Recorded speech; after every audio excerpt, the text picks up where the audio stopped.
Mark, a very good afternoon. Good afternoon. Thank you so much for agreeing to talk to us about a horrifying incident that happened to you here in Mabaruma.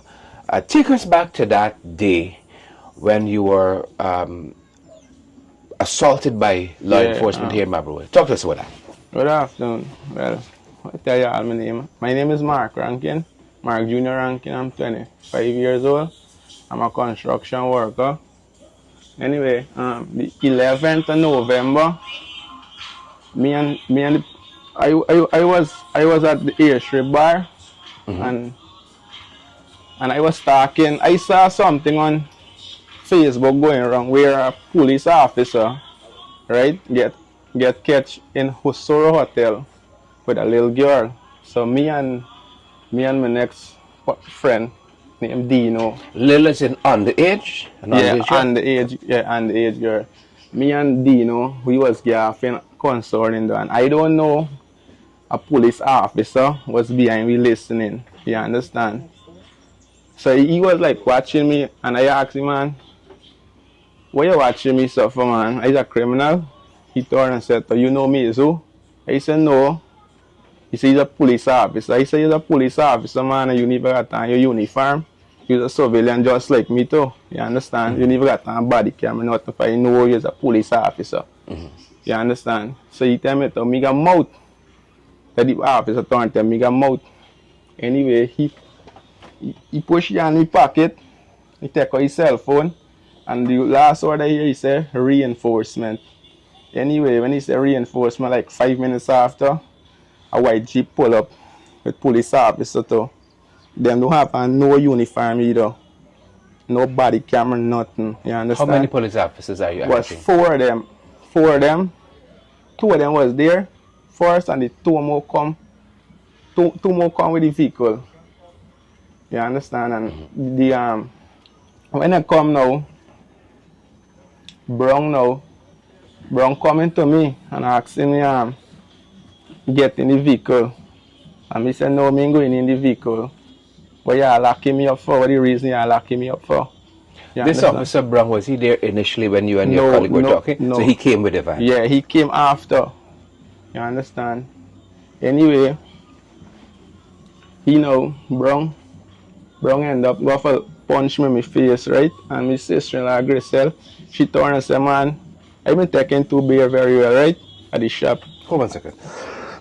And Grisel said, man, how you go take advantage over my brother-in-law? You understand? Anyway, I keep on telling them, yeah, I can't carry me this station. Me ain't do nothing for y'all carry me this station. You understand? Me say, y'all ain't putting on no handcuff for me because me ain't do nothing. Y'all ain't catch me with nothing for y'all carry me this station. You understand? Anyway, my wife come and calm me down and tell me, man, Margo in the vehicle, man. She's the one who carry me in the vehicle. And after the Brown put on the handcuff on me. Right? Good. Me alone, them put behind the vehicle, and on the statement what they give, they said how me try to jump out the vehicle 3 times, and them lying because me alone, and I sit down in the vehicle when they carry me to Mabaruma police station. Them drag me out the vehicle. This is the mark, look, the handcuff mark still showing it, and drag me out. When they drag me out, they say, oh, you had mouth just now with the taser gun there. Anyway, the station sergeant he hold me foot down. One of them vice me, Brown lash me with a baton here. So I don't know if y'all get the picture with the baton. Yeah, he lashed me with the baton anyway, then kick me up all in my belly. You see, lately I do a surgery about 3 years. From here to here. Look, right there I get stabbed. You understand? And these things affect me. You understand? Yeah, them beat me so bad. When they don't beat me, then tase me, they hold me foot down and tase me actually like 25 minutes. Corn going through my body. I was hollering for my life. People from the hospital even come outside and watching what's going on. And what were they saying? So this is in the police compound? Yeah, there was in the police compound, and I claim said on the next statement that I try to run out with the handcuff. Always lie. Always lie. Then beat me up on the ground, lash me up after when I done brutalize me.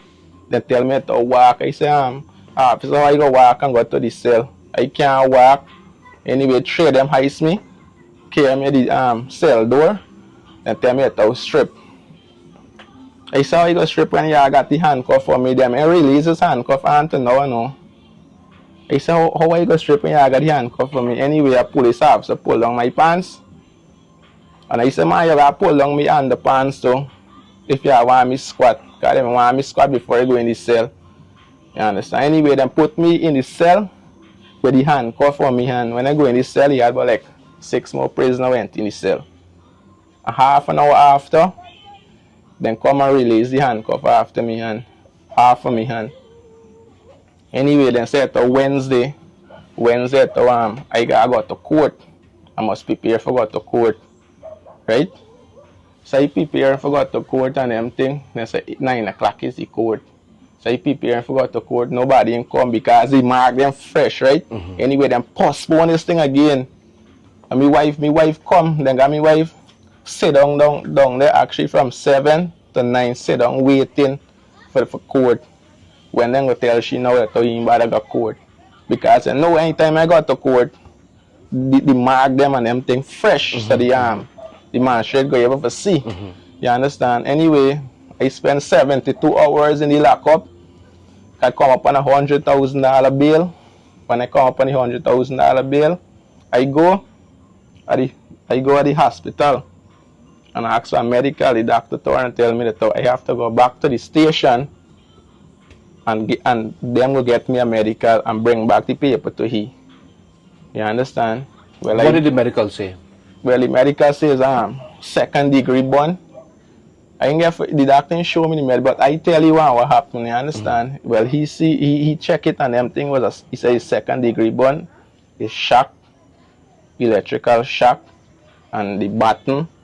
Yeah, I gave the OPR come and collect the medical the other day when I come down to investigate.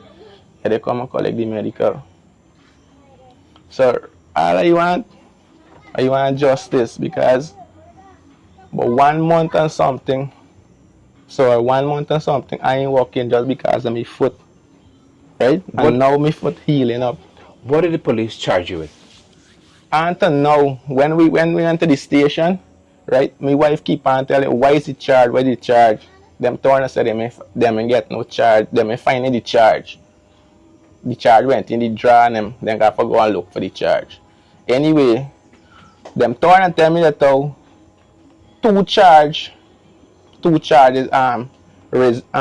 disorderly behavior and Disorderly behavior? Yeah, and resist arrest. Resisting arrest. Right? Good. Them telling me that I gotta go to court the 1st of December. Right? I got to court the 1st of December. Anyway, when I got to court the 1st of December, surprisingly, 17 more charges add on. 17 more charges. And if you hear the charges, them 17 more charges man right up on me. Because them don't know that they're gonna get a problem in court. You understand? Because them beat me up, brutal me. You understand? I still want to save themselves. What did the magistrate say at that hearing? The magistrate? Well, I get a lawyer and everything because I get a lawyer and she tell me to play not guilty. You understand? Because I tell she will go on. She tell me play not guilty. Say not guilty. You understand? Because you're innocent. And the police them, she turn and tell me, lie turn and tell me them set back for you. You understand? Them set back for you. And all of them hold one head. The magistrate, when he read out the charge to me, remember he was on Zoom. You understand? And me don't like in court and everything. And be honest to you, so like me hearing clearly you understand what he's saying, but I play not guilty. But I was surprised. You understand? And he turned and tell me that $5,000 may have to pay on each charges. 19 charges that is $95,000 I pay. You understand? Anyway, the clerk, when my wife don't pay the $95,000, he know the receipt. He didn't give me no receipt. Anyway, he had me running around, coming around. End up, he see an OPR coming, and then after that, he decide to give me the receipt the other day when I go back to court. You understand? Because me lawyer said how she calling for the statement, all the statements them from the police. Yeah, she want all the statement them. You said you were surprised by the number of charges that were added later on. Were you surprised by the amount you had to pay? Yeah, I was surprised because even the OPR when I went to Georgetown, they said that's a lot of money you pay. Yeah, that was the word. So let's take it from that end now. You believe that this matter is so serious and concerning that you went to the Office of Professional Responsibility to complain about the conduct of these police officers. Yeah. And what has happened since that time? You went to Georgetown to make this complaint. Talk to us about what has happened since then. When I went to Georgetown and make this complaint, the OPR tell me it's nice to come and meet out to them because, you know, no people didn't really know about them. You understand? A few know, but it's good for come and you mean got freaking nothing. You understand? And then go take it from there. Cause I give them me point of view, you know, me statement and everything. Yeah. And was your lawyer there too? No, she was there. She office in Reading Hope. Okay. Yeah. She was there. So me alone went down there. Me and my sister. Yeah, we went to OPR and since that time OPR has come to Mabaruma. Yeah. Tell us what happened when they came here. Anyway, when I come to Mabaruma, OPR come to Mabaruma, them call me the night before them come. They said to Rankin are coming to Mabaruma and I will need whosoever I state in the statement. Whoso went wrong, they have to give statement. Understand? And then do a great job when they come. The OPR? The OPR. Yeah, the OPR. Because them tell me to go to the station. Then we'll be down there. And I went, me and my wife went. Yeah, and me mother-in-law to give a statement same way. Was there any confrontation with you and the police officers there? Did they question them in the presence of you or you in the presence of the police officers? I hear though. The day when the OPR came, were the police officers there at the same time when you went to the station? The police no.